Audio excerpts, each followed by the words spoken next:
I'm Jamie. Oh God, I'm 35 now. I went to bed one night and I was 25 and now I'm 35. I like to day drink. I like to night drink. I love a good day drink though. I like to day drink. I like to gamble. The worst text message I can get is like, when can you be ready? And it's like, oh no. Listen, I got clip-ins right now. I got a clip in my hair. Listen, I got a clip in my hair. I got to put in my lashes. Has anyone ever done this right now? Well, I just did this, but I got to clip in my hair. I got to clip in some makeup. You don't clip in makeup, but you know what I mean? Like, no, like this takes time, especially in Las Vegas. You give me some warning. I fell victim to all the things that you would fall victim to in Vegas: drugs, alcohol, dancing, being a stripper for a while, and partying, and having really nobody to kind of to separate the two for me. And I was faced with a lot of discomfort and realization of what life was. I would go from one club to the next club. I knew everybody. I would get brought to the VIP table. I had champagne, alcohol, everything you could think of. Gambling after. I didn't even have a job. I was just dancing sometimes, but I mean, the men would take me out gambling, and somebody bought me a car. I hadn't never even slept with a person, bought me a brand new car, and like I just had a really good energy and personality. But I mean, that started to cave after about 2 years of doing that. That started to cave. It started to wear down on me. I started to think, well, what else in life? Like, what am I doing with my life? My struggle has been to try to find someone who has the same values as me. I'm a Filipino American. My dad worked at the White House for 5 presidents, and so I'm educated, I'm outgoing, I feel like I'm a good package, but it's hard to find my equal. I'm still looking. I know you're out there. And every byway and more, much more than this, I did it my way. How's that? That was just a little taste. A couple years ago, I almost lost my whole company, and I gave up TV, I gave up everything to listen to business podcasts and read as many books as possible. I hired a mentor, and I completely turned my company around, and now we're doing really well. I have 15 full-time staff members. They're amazing, but I love working on my business. I love trying to figure out how to make it better.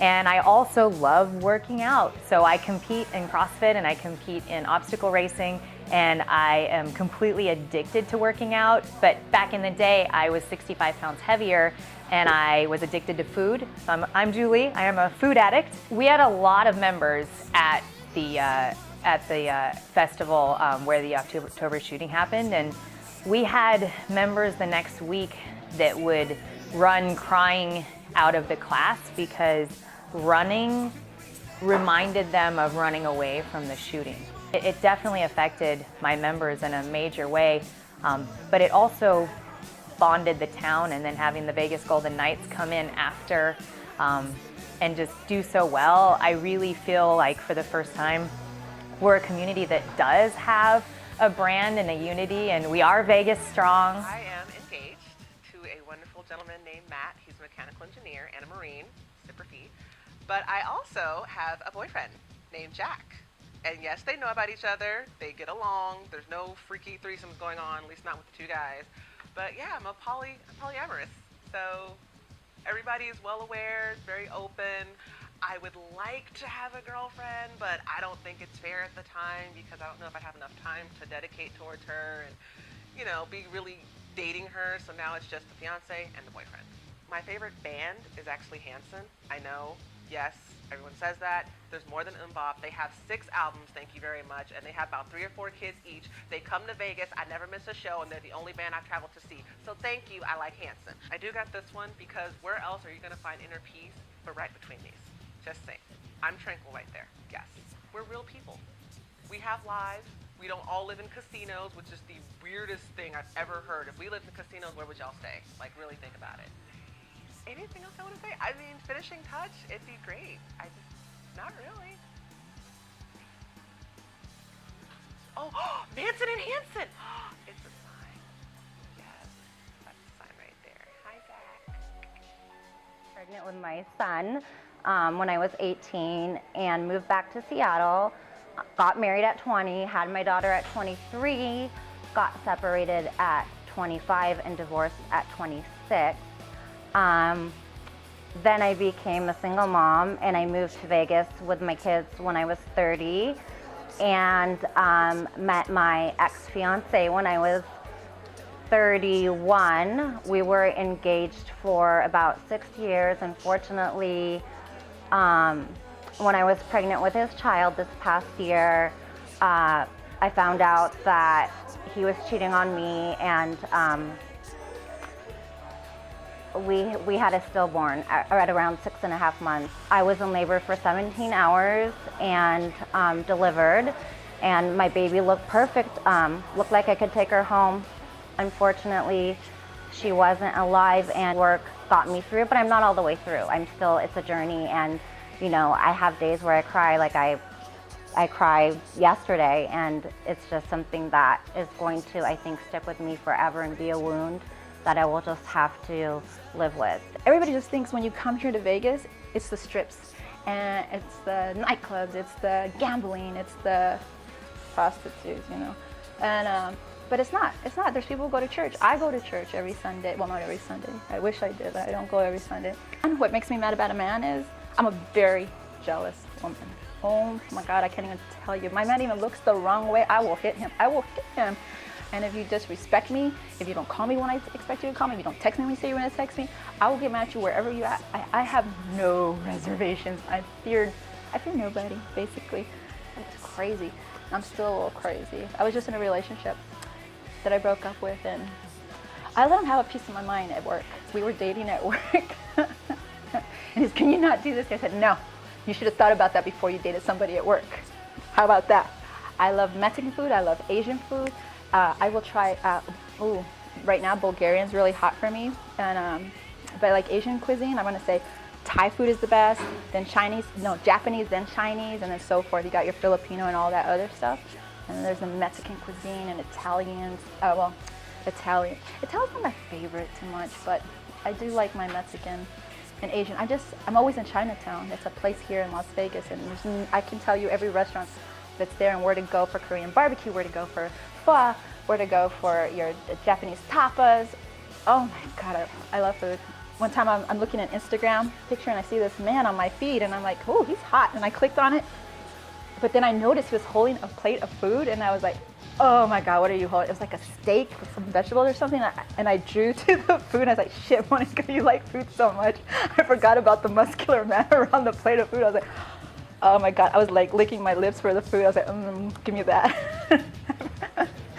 So I am a food whore, basically. I'll tell you something if you want to know something interesting about me. You know how they say oysters are aphrodisiacs and all that? Cilantro. Cilantro is an aphrodisiac for me. If I smell it, oh, right now I'm getting like chills and goosebumps. If they would have turned that into like a cologne, I would have been a whore, because it does something to me when I'm cooking. It just does something to me when I'm cooking. It excites me, it turns me on. So you'll see a lot of cilantro in my food. I find it really interesting that my aesthetic is very bubblegum and over the top, and anime is usually what I get the most often. But I'm actually a really mellow, grounded, level-headed person. The older I got, I realized that I like just weird stuff. Like, I love really rainbowy, glittery 80s high-cut leotards and big poofy hair, and I guess maybe growing up in Texas with all the Texas hair did that to me. But I don't know, it's just kind of how I express myself. Like, the way that I dress makes me feel happy. Like, when I walk into my closet, I finally have like my dream closet. It's a whole room that we've transformed, and when I walk in there, it makes me so happy to just see all this colorful, bright stuff. It's like I'm living my childhood dreams as an adult, and I'm 100% okay with that. The last 3 years, I was one of those people that, like, if you made me mad, I'm pretty much done with you. Like, I'll give you the one chance to say you're sorry and apologize, but if you don't see the fault when I know you're wrong, I kind of stopped making the effort to be friends anymore. I was especially bad with girls because I am a girl and I know how sneaky and conniving we can be, and I know how easy it is for me naturally to just be manipulative if I want to be. When you're not on the Strip, Vegas is actually this insanely warm, caring, creative, fun, and for me, felt very safe environment.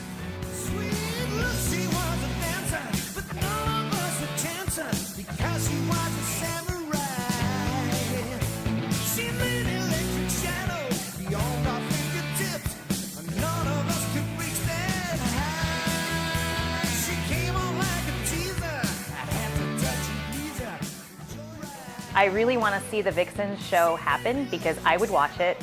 I think that it sounds really, really awesome, and I don't think anything like that has ever been done, and I also think Las Vegas is a perfect setting for it. So let's do this.